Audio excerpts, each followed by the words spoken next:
graphic design poster recreation plus animation gamit ang After Effects Bisaya tutorial.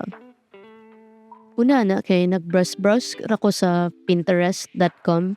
Ngita lang kog mga ganahan nga designs and then nakoy nakita and ganahan ko sa idea nga na-emphasize ang area sa kung asa ang direction sa flashlight nagsiga and then everything else is dark. Tsada siya himuon og motion graphics. So let's go to After Effects. Boom! First is need na to kuhaan ang dimension sa typical poster. So diri gamiton na to ang concert poster which is 24 inches by 36 inches. And since pixels ang ginagamit sa After Effects nga dimension, so let's convert inches to pixels gamit ang online because dili ta bright og math. Okay, mo ni ang dimension sa poster size na atong gipili. Now let's proceed to designing. First, naghimo kog solid black as a background. Akong gigamit ang eyedropper tool para kopyahan ang black from the original poster. Next, ang text. Nangita lang kog font na similar sa original nga design.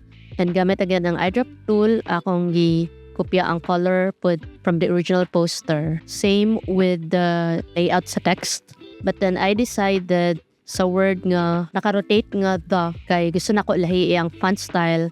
For me lang, animation-wise, mas masyada siya i-animate or lantawon. I don't know. But from my perspective, gusto lang na ko siya lahion.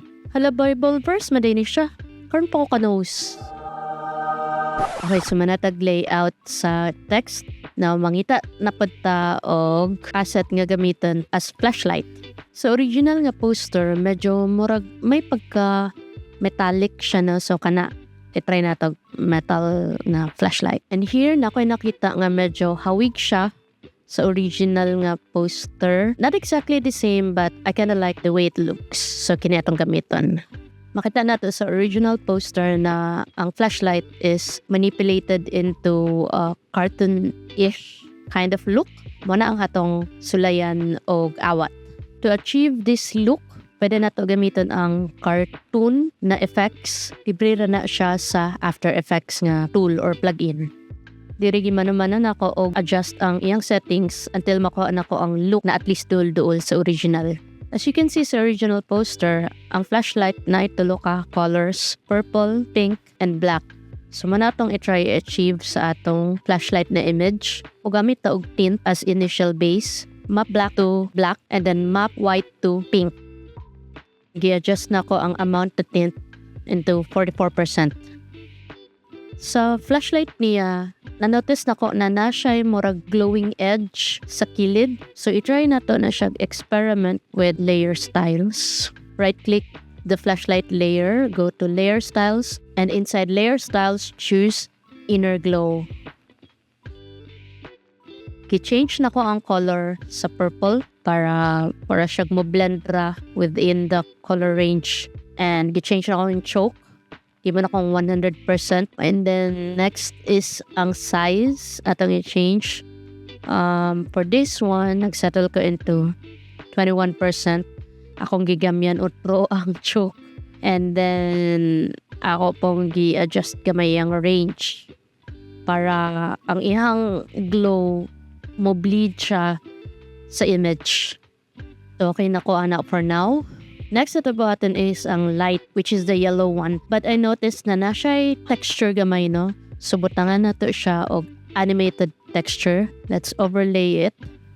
Now, i-adjust na to iyang rotation, iyang size, iyang color mode to overlay, and then adjust pod na to ang iyang opacity. Na makita ninyo later on unsa iyang effect aning texture.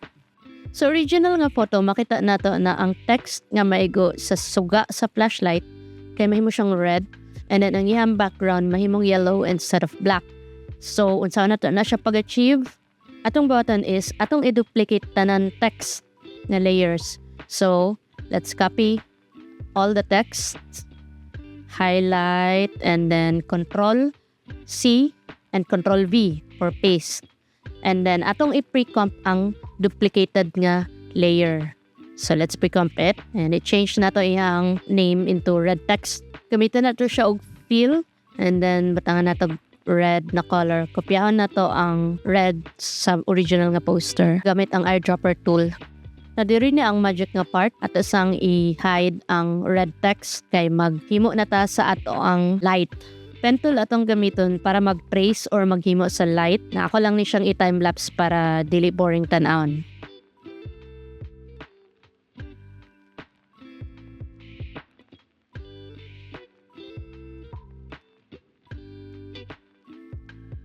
As you can see, na siya'y kanang murag grain effect sa ato ang image og light, no?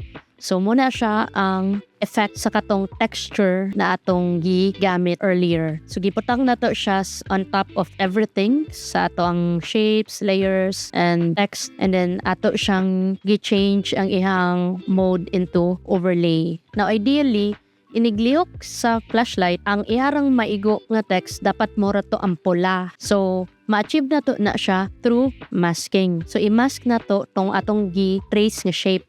Duplicate na to tong shape layer. I-bring down na to tong duplicated shape layer. Na i-change na to ang track matte sa red text layer sa katong atong duplicated layer. Na i-rename na to ni into light mask. Ug i-rename pod na to tong original shape layer into light. Na ito nang i-turn on ang red text layer and then change the alpha. Invert na to ang track matte niya. Kita na siya na. Ang next na to button is bring down na to ang light layer under the red text layer. So, ingani na yung forma. Medyo nalahi ang iyang color sa red. So, atong i-adjust. Sa original poster, makita na to ang marag iyang circular part sa flashlight kay inig-ana sa siga makita paghihapon ang iyang rim kibaling unlike sa atong gibuhat nga warag wala siya nas appeal sa light sa flashlight. So ato nang baghuon.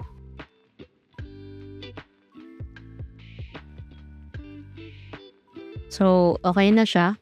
Not exactly the same sa kaning nakuha gid yung purple colors but I think it's okay kay dili man pareha ang material or asset na atong gigamit. So dili gid siya maawat exactly as is. Nabutangan ako siya og glow nga effect or deep glow nga plug-in. If wala mo deep glow nga plug-in, ingnay lang ko kay tagaan ta mo. So ako siyang ibutangan ana para maragi siya tinuod nga effect ba nga ni Siga gid. Okay, so medyo awat na nato, no? Na-recreate na nato iyang design, iyang layout. The last thing that we are going to do is animate it. So ato nang palikon ang flashlight nga mag-iwag-iwag siya. While nag-iwag siya, mo change pod ang color sa purple na text. Ayaw kalimti na i-parent og link ang imuhang shape layer nga circle, kining light ni mga layer og light mask nga layer. Dapat naka-parent and link na siya sa imong flashlight para inig-move sa flashlight, mauban pod sila.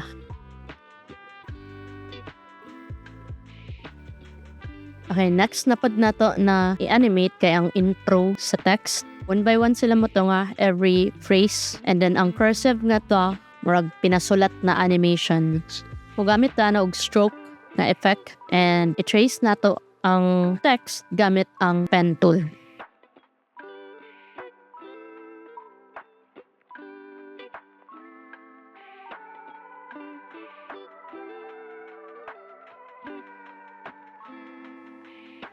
Okay na siya. But then ako napansin no, ang kining Bible verse sa ubos kay dili kay siya mabasa or dili kay siya mapansin. So nag-change akong mind, ako na lang siyang gi-center and lahion pod na ako ang iyahang font style.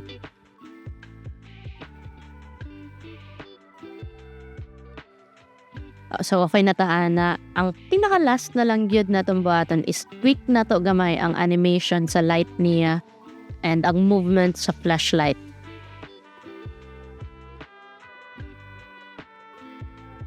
So mo ni siya ang final look.